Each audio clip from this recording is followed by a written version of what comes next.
प्यारे बच्चों, सुप्रभात। आज मैं भास्कर मिश्रा, स्नातकोत्तर प्रशिक्षित शिक्षक, +2 उच्च विद्यालय नोनीहाट, मुंशी प्रेमचंद जी द्वारा रचित ईदगाह पाठ पर चर्चा करेंगे। जैसा कि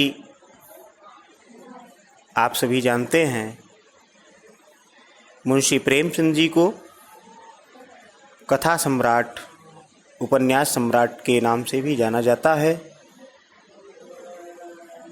आइए सर्वप्रथम हम इनके जीवन परिचय को जानने का प्रयास करते हैं। इनका जन्म सन 1880 ईस्वी में वाराणसी जिले के लमही नामक ग्राम में हुआ था। उनका मूल नाम धनपत राय था। प्रेमचंद की प्रारंभिक शिक्षा वाराणसी में हुई थी। मैट्रिक के बाद वे अध्यापन में लग गए। स्वाध्याय के रूप में ही उन्होंने बीए तक की शिक्षा ग्रहण की।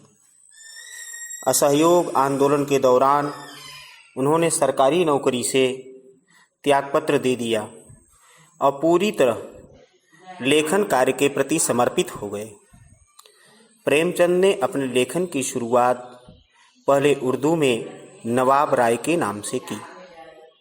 नवाब राय के नाम से उन्होंने उर्दू लेखन की शुरुआत की। बाद में हिंदी में लिखने लगे। असहयोग आंदोलन में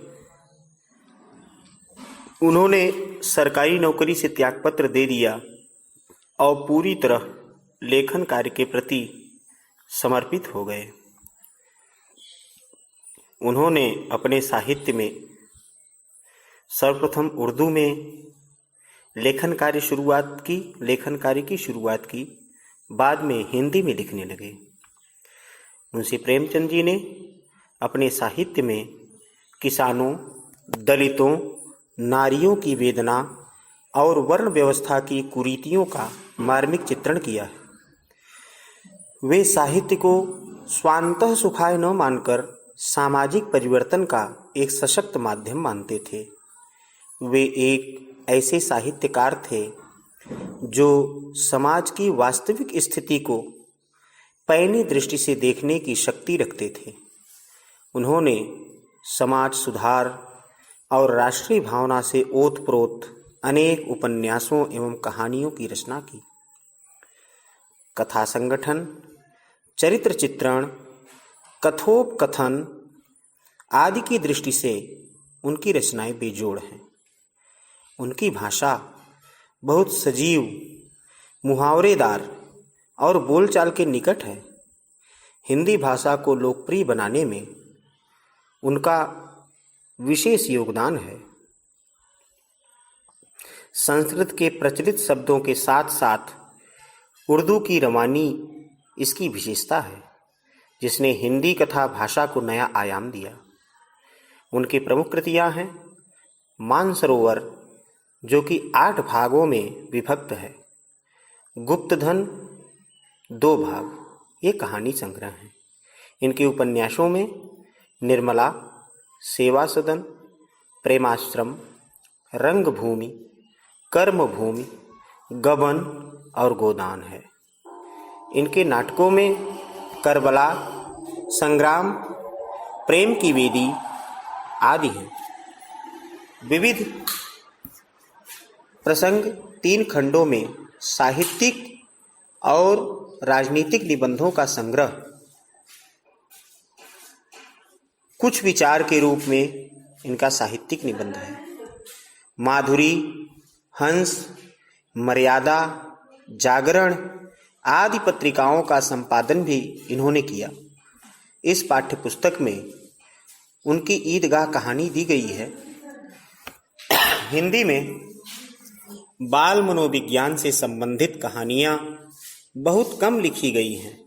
प्रेमचंद उन दुर्लभ कथाकारों में से हैं जिन्होंने पूरी प्रामाणिकता एवं तन्मयता के साथ बाल जीवन को अपनी कहानियों में जगह दी है।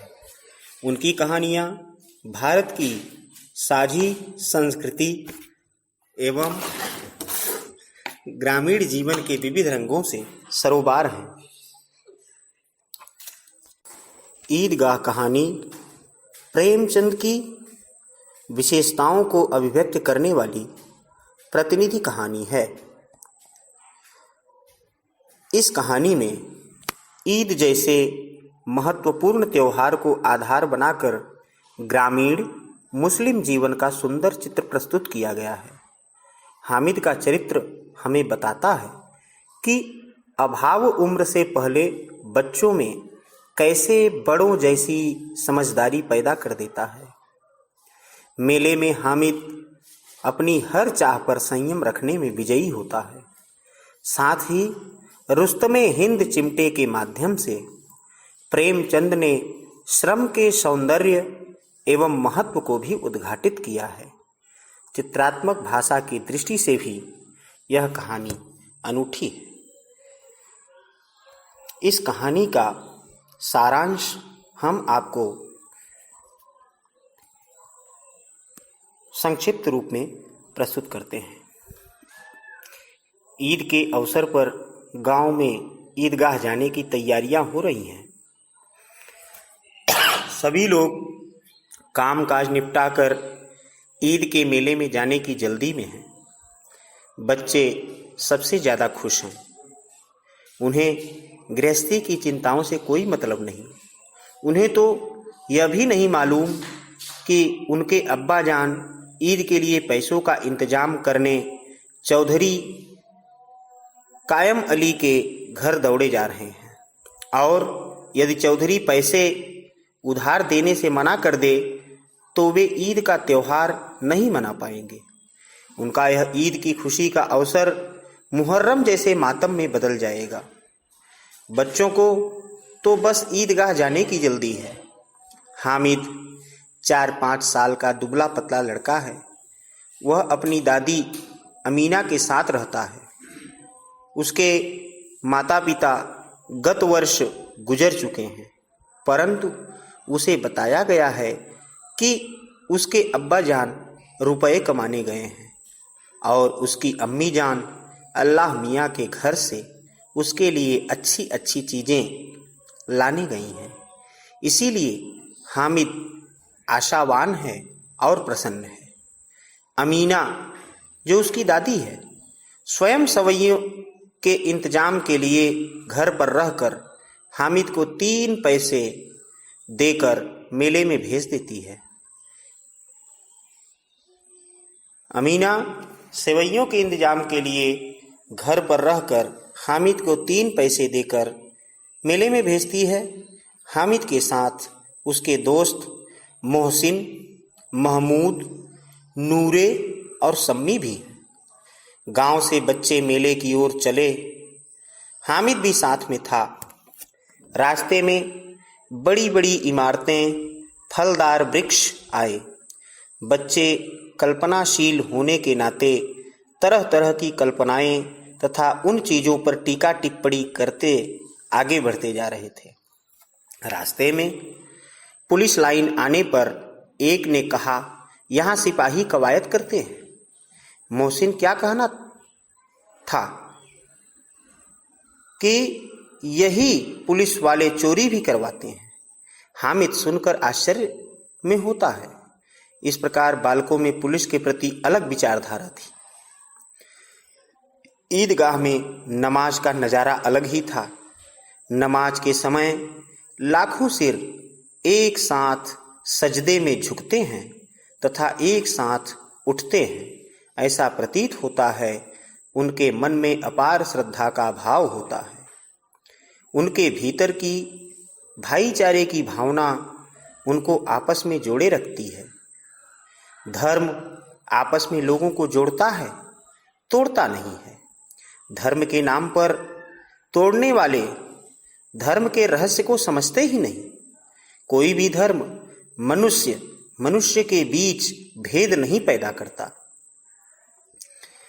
ईदगाह के नमाज के पश्चात हामिद के दोस्त चरखियों पर झूलते हैं, परंतु हामिद दूर खड़ा रहता है खिलौनों की दुकान से महमूद सिपाही लेता है, नूरे वकील खरीदता है, मोहसिन भिश्ती खरीदता है तथा सम्मी धोबिन खरीदता है। हामिद खिलौनों की निंदा करता है, परंतु साथ ही ललचाई निगाहों से उन्हें देखता भी है। सभी मित्र मिठाइयाँ खरीदते हैं और हामिद को चिढ़ा चिढ़ा कर खाते हैं। मेले के अंत में लोहे की दुकान पर चिमटा देखकर हामिद को अपनी दादी की याद आ जाती है कि जब वह चूल्हे पर रोटियां सेकती है तो उसके हाथ जल जाते हैं। दुकानदार से मोल भाव करके वह चिमटा खरीद लेता है। हामिद के तर्कों के कारण उसके सभी दोस्त उसके चिमटे से प्रभावित हो जाते हैं। घर पहुंचकर दोस्तों के खिलौने किसी न किसी प्रकार टूट जाते हैं। हामिद के घर पहुंचते ही दादी अमीना उसे गोद में उठाकर प्यार करने लगी, पर अचानक हाथ में चिमटा देखकर वह चौंक गई। पूछने पर हामिद बताता है कि उसने मेले से 3 पैसे का चिमटा खरीद लिया। दादी उसकी नामसमझी पर क्रोधित होते हुए पूछती है कि पूरे मेले में उसे कोई और चीज खरीदने के लिए नहीं मिली। हामिद अपराधी भाव से बताता है कि दादी की उंगलियां तवे से जल जाती थी, इसलिए उसने चिमटा खरीदा। यह सुनकर बुढ़िया का क्रोध तुरंत स्नेह में बदल गया। उसकी आंखों से आंसू गिरने लगे। दादी अमीना हामिद के त्याग, उसका स्नेह, उसका विवेक देखकर हैरान रह गई। सुबह से भूखा बच्चा दूसरों को मिठाई खाते देख कैसे इसने अपने मन को मनाया होगा। मेले में भी इसे अपनी बूढ़ी दादी की याद बनी रही। यह सब सोचकर अमीना का मन गदगद हो गया और आंख आंसू से भर गई। दादी अमीना एक बालिका के समान रोने लगी। वह दामन फैलाकर हामिद को दुआएं देती जा रही थी तथा आंसुओं की बड़ी बड़ी बूंदें गिराती जा रही थी। परंतु हामिद इस रहस्य को समझने के लिए बहुत छोटा था कि दादी उसके त्याग का अनुभव कर भाव विभोर हो गई। हामिद यही नहीं समझ पा रहा था कि वह तो दादी के लिए चिमटा लाया है, तो फिर दादी क्यों रो रही है। बच्चों, ईदगाह पाठ का सारांश हमने आपको बताया। अब हम अगली कक्षा में इस पाठ के प्रश्नोत्तर पर चर्चा करेंगे। तब तक के लिए धन्यवाद। नमस्कार।